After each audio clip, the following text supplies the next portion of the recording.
Novamente, bom dia aqui a todos.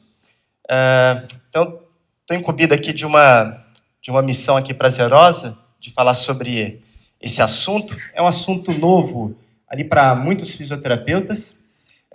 Eu me envolvi com esse tema há alguns anos e eu posso adiantar a todos vocês que esse conhecimento ele provocou um impacto muito grande na minha prática clínica. Vou falar sobre a acurácia diagnóstica dos testes musculoesqueléticos nas disfunções da coluna lombar. Eu já publiquei, já fiz uma declaração aí pública da minha obsessão por editoriais. Eu gosto muito de ler. Os editoriais, eles são textos, né, que as revistas científicas, elas destinam uma ou duas páginas para que um convidado ele venha explanar sobre um determinado assunto.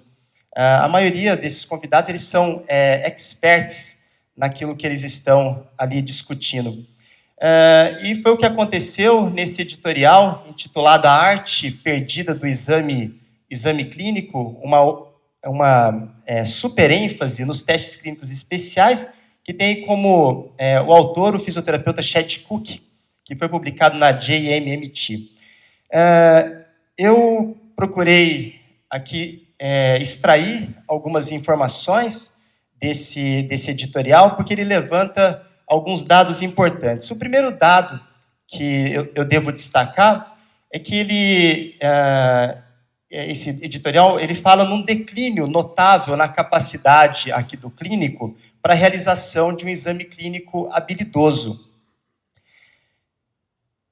E ele cita alguns fatores que podem estar contribuindo com esse declínio. O primeiro, a restrição de tempo destinado à avaliação.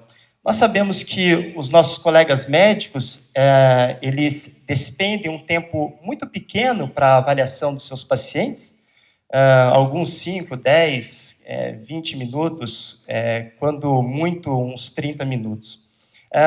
Esse problema também ele existe na fisioterapia, enquanto alguns eles usam ali do tempo de 1 hora, em alguns serviços até 1h30, como acontece aqui com o serviço do Rodrigo, né?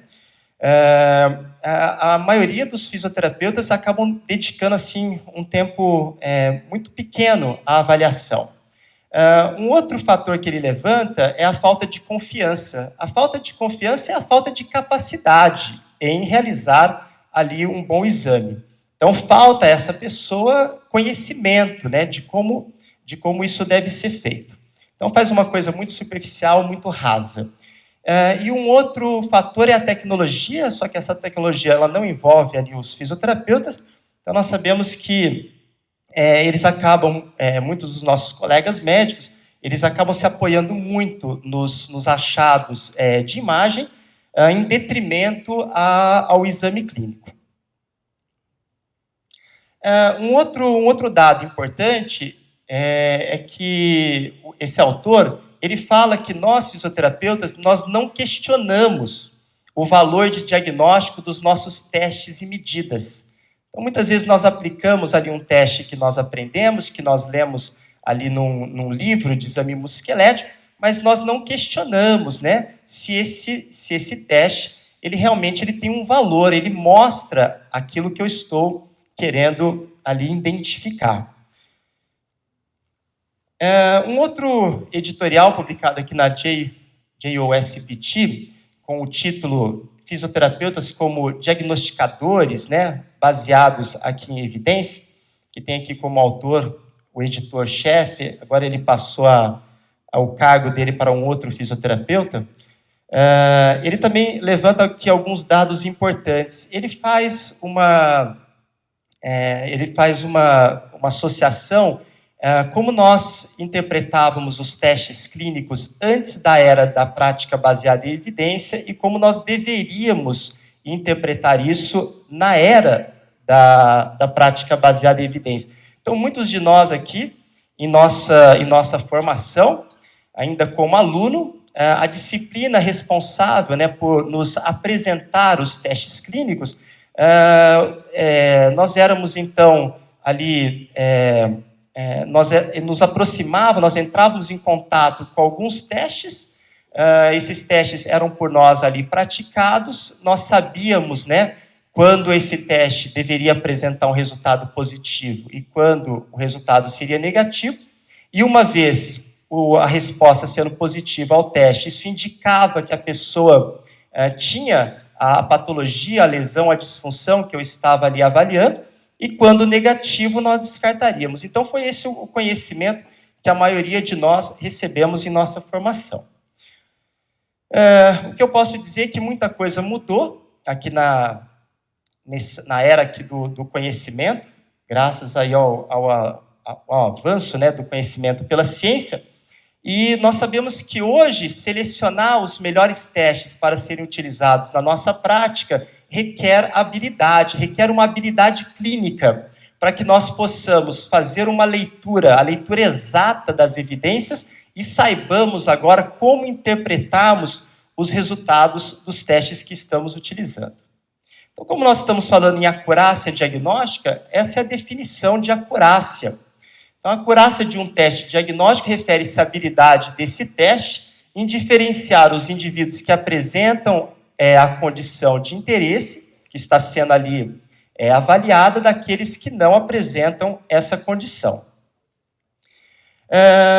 E nós temos hoje um número muito grande, um número enorme de estudos que geram essas evidências sobre o quão bom um teste ele é para identificar ou descartar uma patologia, uma lesão ou disfunção. E esses estudos eles são conhecidos como estudos de acurácia diagnóstica.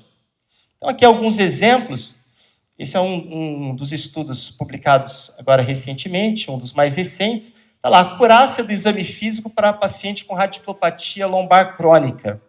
A acurácia diagnóstica ali de testes clínicos para o pinçamento do nervo ciático na região glútea.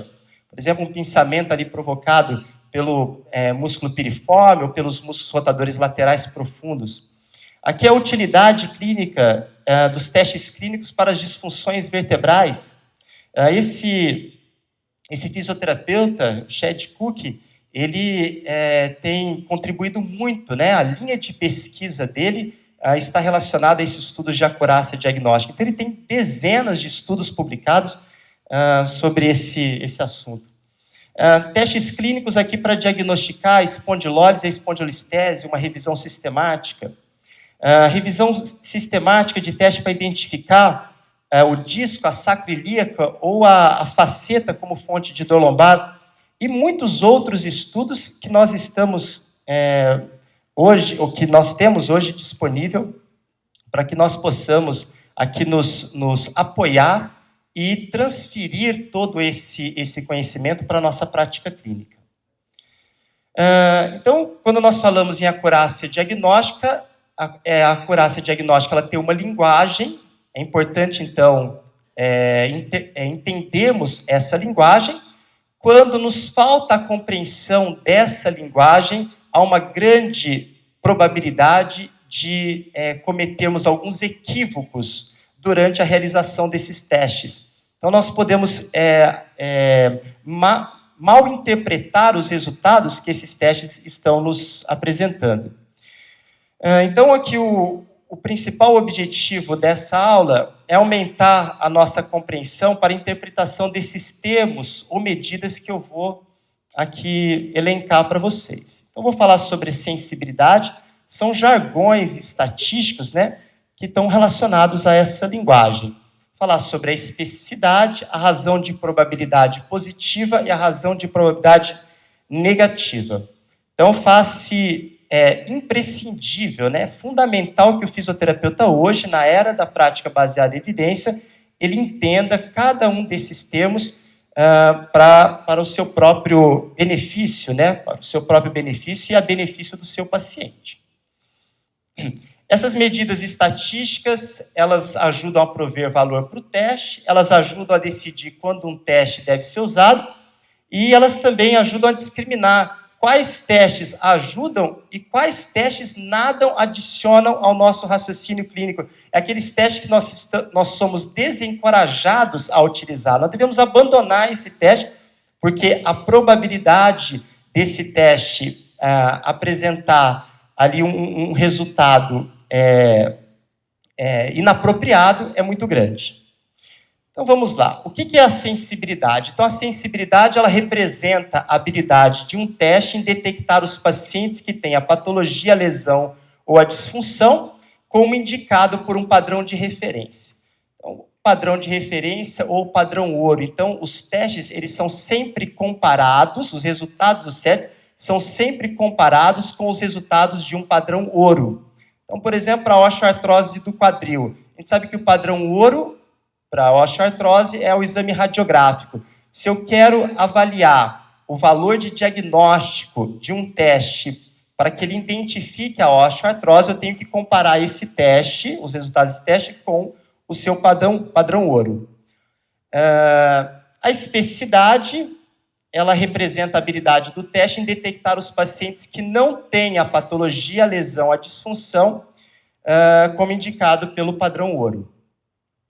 Então, em um mundo perfeito, toda vez que eu aplico um teste, o teste ele apresenta um resultado positivo, a conclusão é que ele estaria indicando a presença daquela patologia. Okay?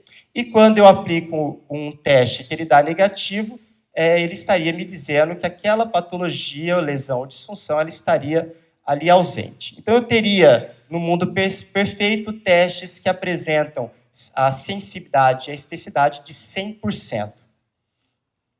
Então, no mundo perfeito, quando a gente joga isso numa tabela de contingência, chamada tabela de contingência 2x2, todos os pacientes eles cairiam nessas caixas.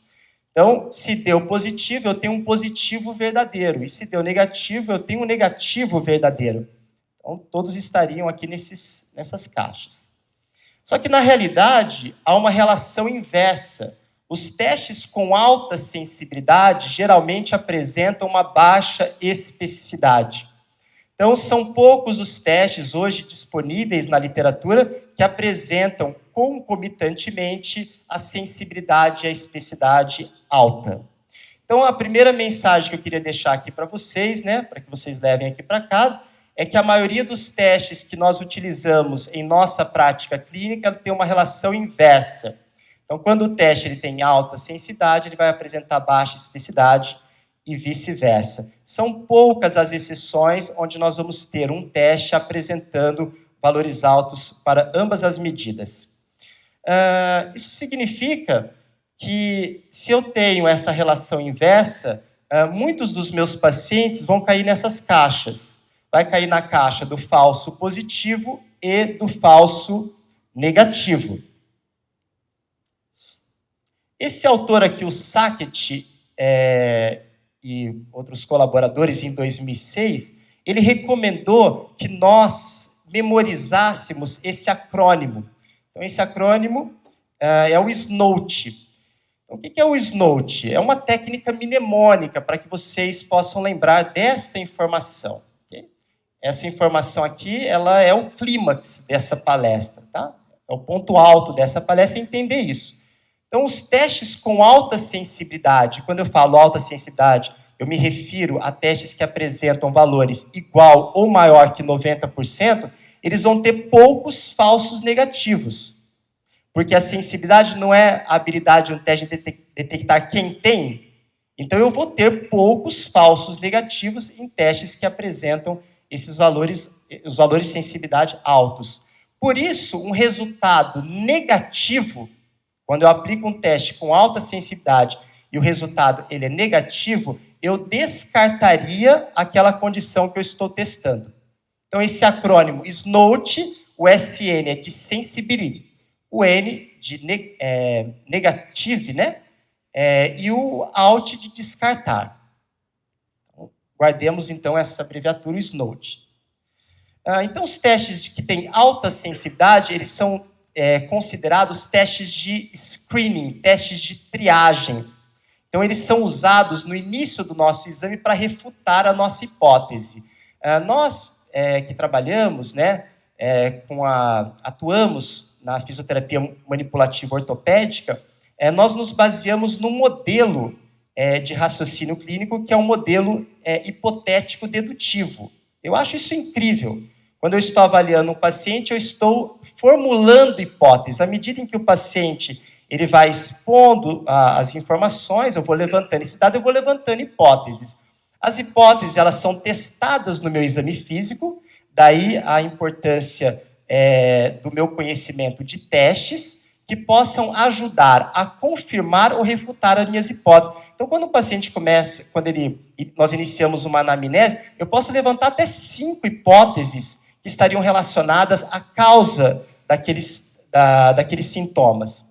É importante ir descartando aos poucos para que eu fique com uma hipótese mais provável, uma ou 2 hipóteses mais prováveis, para que eu possa, então, depois testá-las, quem sabe, em meu tratamento. Que tem algumas hipóteses que a gente não consegue nem confirmar, refutar no exame físico. A gente só vai conseguir ali saber se nós estamos certos, né, se nós atingimos ali o nosso objetivo, se nós acertamos ali no alvo, a partir do nosso tratamento.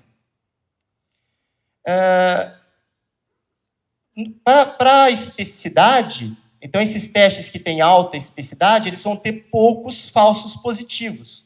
Então, por isso, um resultado positivo confirma, né, indica que o paciente tem aquela patologia, aquela lesão ou disfunção.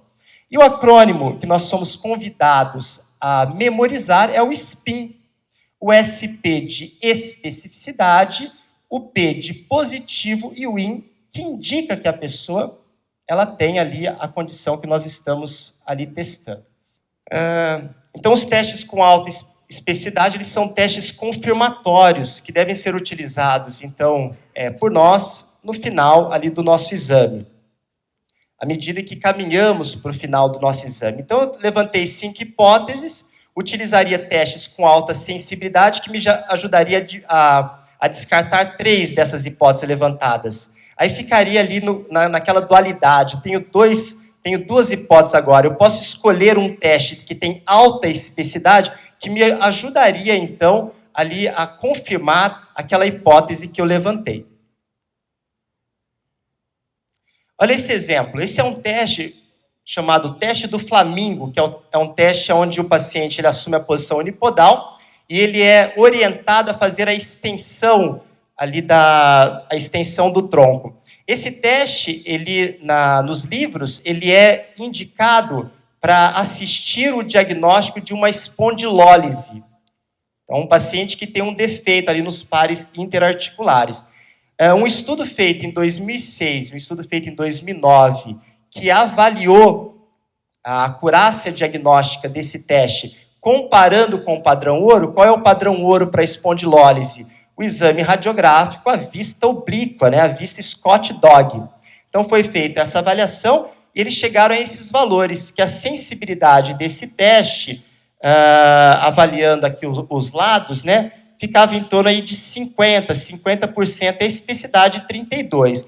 No estudo do Greg, ficou em 73 e 17%. Então, percebam que esse teste ele não apresenta nem sensibilidade nem especificidade.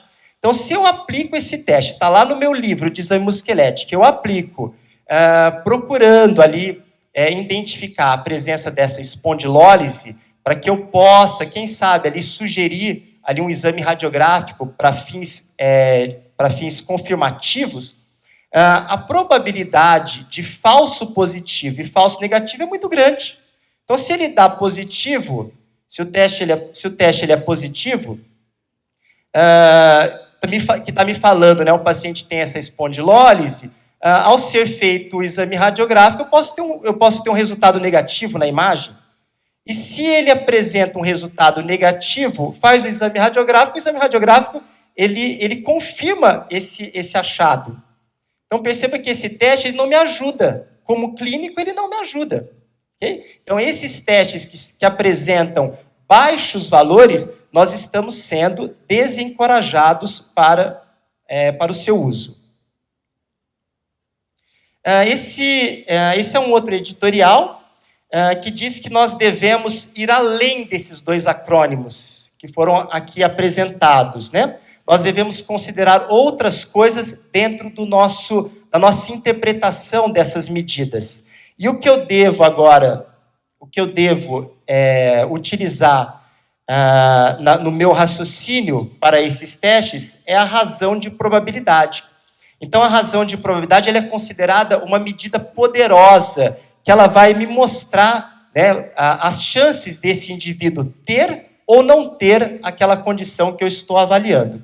Então, ela determina as chances de eu ter um resultado positivo ou um resultado negativo quando esses testes eles são aplicados.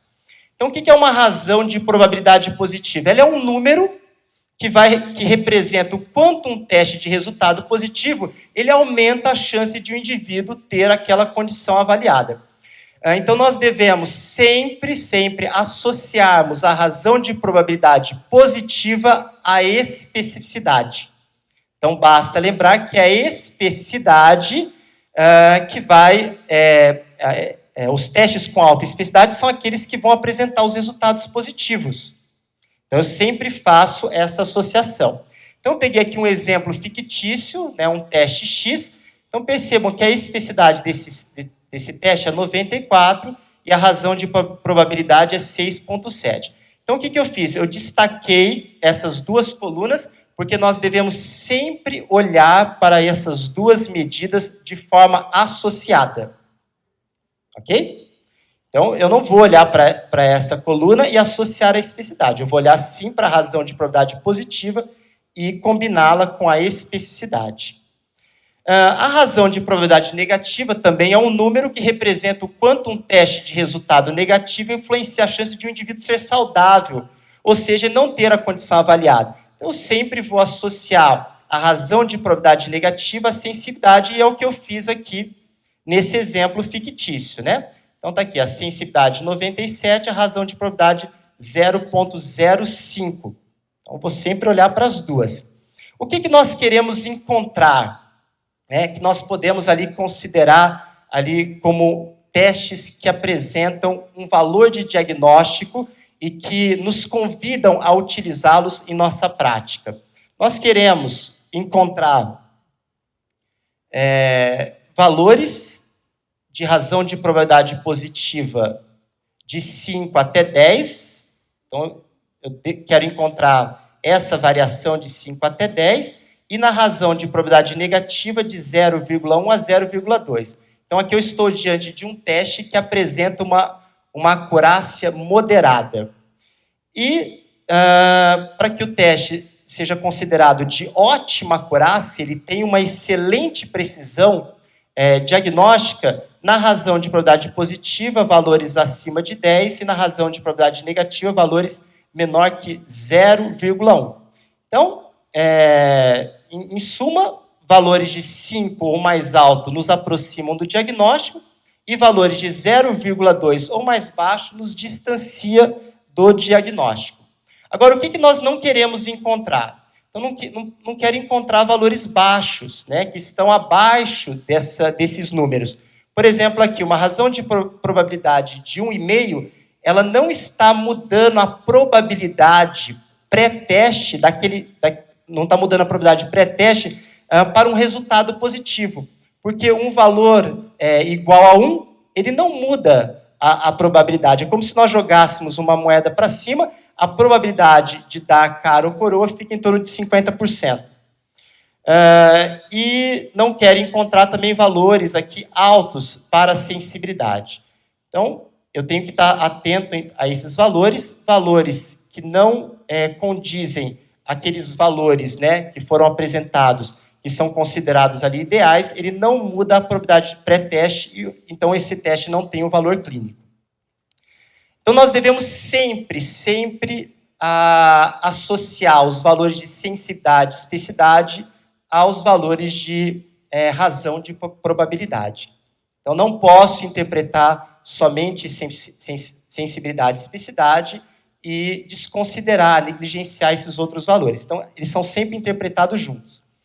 Então, aqui nós temos um guia para os melhores testes, né? A sensibilidade deve ser de 90% ou mais alta, a especificidade de 90% ou mais alta, a razão de probabilidade positiva de 5 ou mais alta, a razão de probabilidade negativa de 0,2 ou mais baixa.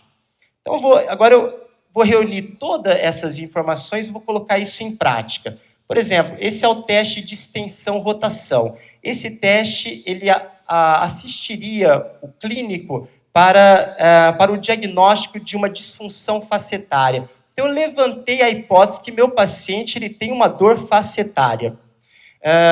Esse teste ele já foi avaliado em 2 estudos, então a gente vê aqui 2 linhas, essas 2 linhas estão me dizendo que ele foi avaliado já em 2 estudos, e percebam que o valor desse teste para sensibilidade é alto e de especificidade é baixo.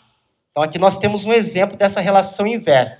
Então o teste de extensão-rotação, como ele apresenta alta sensibilidade, quando ele dá negativo, ele descarta aquilo que eu estou avaliando. O que eu estou avaliando aqui? A disfunção facetária. Então, uma vez realizado, deu negativo, eu descartaria. E a sensibilidade desse teste ela é muito alta, 100% ela é máxima, sensibilidade máxima. E eu vou olhar aqui para a razão de probabilidade negativa, que é 0. Então, ela fica abaixo de 0,2. Okay? Então, esse teste, qual é a utilidade clínica? Ele é um teste excelente para ser utilizado no início do meu exame, para que eu possa descartar essa hipótese de que o paciente tem uma disfunção facetária. Esse teste ele consiste em colocar o paciente sentado na maca, percebam que o terapeuta ele senta atrás e ele faz passivamente um movimento de extensão combinado com o movimento de rotação. Se eu não tivesse nenhum desses valores, eu poderia estar utilizando às cegas esse teste, sem saber qual que é o poder de diagnóstico para essa disfunção. A centralização, o fenômeno da centralização. Então, nós temos aqui o Vicente, que vai nos agraciar aqui com a palestra dele, uma palestra que vai falar sobre o conceito MDT, ele deve explorar bastante ali esse tema, que é a centralização. Então, nós submetemos o paciente a um exame do movimento repetido. Pedimos para o paciente fazer um movimento de extensão, por exemplo. Ele pode ser feito na posição em pé, com carga axial, ou na posição em prono, retirando essa carga.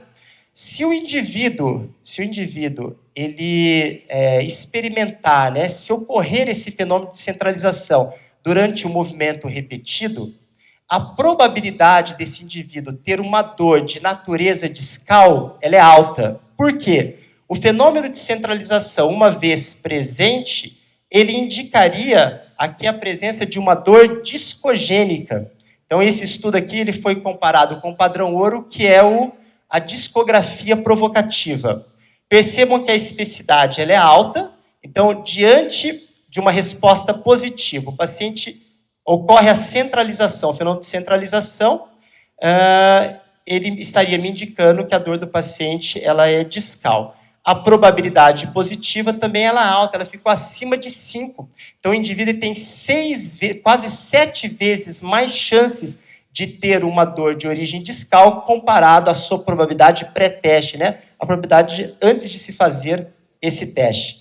O teste de Lazeg e o teste SLAMP são 2 testes que apresentam alta sensibilidade. Então, quando nós estamos utilizando esse teste para avaliar a presença de uma hérnia discal, uma radiculopatia compressiva, ele tem valor quando ele é negativo. Agora, quando eu faço esse teste, ele deu positivo, a probabilidade de falsos positivos é grande. Então, principalmente quando eu endereço uma pergunta para o paciente inadequada, como, por exemplo, dói. O paciente muitas vezes tem uma retração dos isquiotibiais, pode ter uma retração ali severa dos isquiotibiais, ele vai relatar para você que dói. Então, percebo que não é tão simples aplicar e interpretar esses testes. Agora, quando esses testes, ao serem realizados para avaliar a presença de uma sensibilização neural, eles são negativos, aí eu me sinto seguro, isso me dá confiança para descartar aquela condição que eu estou avaliando. Isso acontece tanto para o SLR quanto para o SLAMP. O teste de extensão lombar passiva, ele é um dos poucos testes que apresentam esses valores apresentam ambos os valores altos. Mas aqui acredita-se que os autores se empolgaram um pouquinho e nós estamos aqui, provavelmente há um viés, provavelmente há um estudo tendencioso, porque foi um estudo que apresentou esse teste, né? É um artigo que os autores que desenvolveram o teste, então nós estamos agora esperando a replicação desses valores para saber se tudo isso, se isso é tudo que eles estão mostrando. Essa é uma revisão sistemática que mostra que esse teste de extensão lombar passiva é o que tem a melhor combinação e ele deve ser utilizado, então, para o diagnóstico da instabilidade segmentar lombar. Esse é o teste de instabilidade em prono, que o Rodrigo deve comentar sobre esse teste, ou algum outro palestrante, ao longo do dia. Percebam que os valores são baixos. O objetivo desse teste não é avaliar a presença de instabilidade, mas se o indivíduo é candidato a programas, a fazer parte de um programa de estabilização. Ele não tem, os valores dele são muito baixos, e a utilidade clínica desse teste seria, então, muito baixa. Ele não teria utilidade clínica. Mas o interessante é que a especificidade desse teste, para falar que esses pacientes eles se beneficiariam de programas de estabilização, aumenta na presença desses outros achados. Então, perceba, desses 4 achados, idade menor que 40, uma média de SLR maior que 91, padrão de movimento aberrante e teste de estabilidade prono positivo, se eu tenho 3 desses 4 achados, a especificidade ela foi para 86, próximo a 90. E a razão de probabilidade ela fica em 4, um pouquinho baixa, mas ela não está aqui tão baixa, está próxima ali do ideal. O sinal do degrau para pacientes com espondilolistese. Então, perceba, não há necessidade de expor o paciente à radiação ionizante. Se nós, ao avaliarmos um paciente, a gente percebe aqui, ó, esse degrauzinho, isso aqui é um forte indicativo de que o paciente tem uma espondilolistese. Não precisa solicitar uma imagem radiográfica só para confirmar, porque o teste tem 100% de especificidade e a razão de probabilidade positiva é infinita. Então, na presença desse achado, né, a partir de uma inspeção visual, não há necessidade. Adriano, mas como que eu vou guardar todos esses números? Né? Não há necessidade. Hoje, todos os livros de exame musculoesquelético, eles trazem esses números atrelados aos testes, à descrição aqui dos testes. Todos eles. E eu penso que esse é um tema de grande importância, porque vocês saem daqui em condições de interpretar adequadamente esses números que estão hoje disponíveis na nossa literatura.